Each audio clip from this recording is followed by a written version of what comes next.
একটু ভাবছি মোমো বানাবো, তাই জন্যে ময়দা নিলাম, তারপরে একটুখানি চিনি এই নুন দিলাম, নুন দিয়ে তারপর ময়দাতে অল্প অল্প করে জল দিয়ে দিয়ে দিয়ে দিয়ে মেখে মেখে মেখে মেখে লাস্ট মাখা হয়ে গেলে একটুখানি ঘি দিয়ে একদম নরম করে নিলাম। তারপরে লেচি করবো, তারপর আপনাদেরকে দেখাবো কী করে মোমো বানাচ্ছি। ঠিক আছে?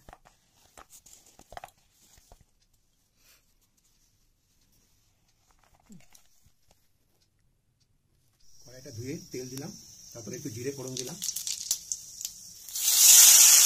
ছেড়ে দিলাম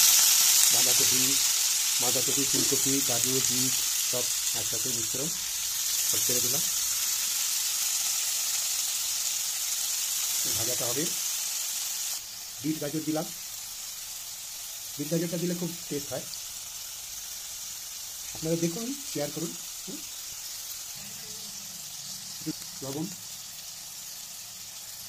একটু হলুদ দিয়ে দিলাম, একটু লঙ্কার গুঁড়ো দিলাম সামান্য, যেমন ঝাল খাবেন। একটু ধনের গুঁড়ো দিলাম, একটু জিরের গুঁড়ো সামান্য দিলাম, যেমন খাবেন আপনারা। এটা একটু মশলা দিয়ে দিলাম, একটু আলুর দম মশলা, এটা একটু টেস্ট আছে।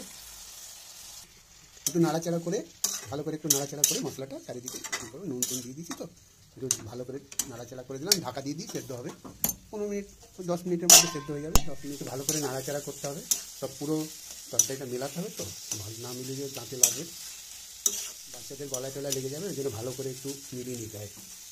একটু ভালো করে মিলিয়ে নেবেন, খুব সুন্দর লাগবে খেতে, বাচ্চাদের খুব ভালো লাগবে।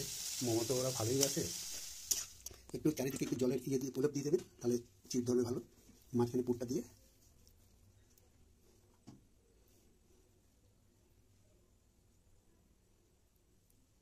এভাবে মুড়াবেন, এভাবে মুড়িয়ে দেবেন। আপনি একটু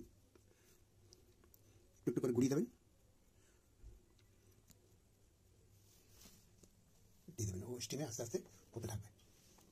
যাদের স্টিমার নেই তারা এইভাবেই সেদ্ধ করবেন, দেখবেন খুব ভালো হবে, ভাপে সেদ্ধ হয়ে যাবে। একটু ফুটবে, জলটা ফুটলেই দেখুন মোমো বানালাম। মশলা মোমো এটা, একটু ওই জন্য কালার ভাব হচ্ছে, সাদা সাদা হবে না, এটা মশলা মোমো। তো চাটনি, এখানে স্যুপ আছে, দেখে বলুন কেমন হয়েছে। সাবস্ক্রাইব করবেন আর অনেক বেশি বেশি করে লাইক করবেন।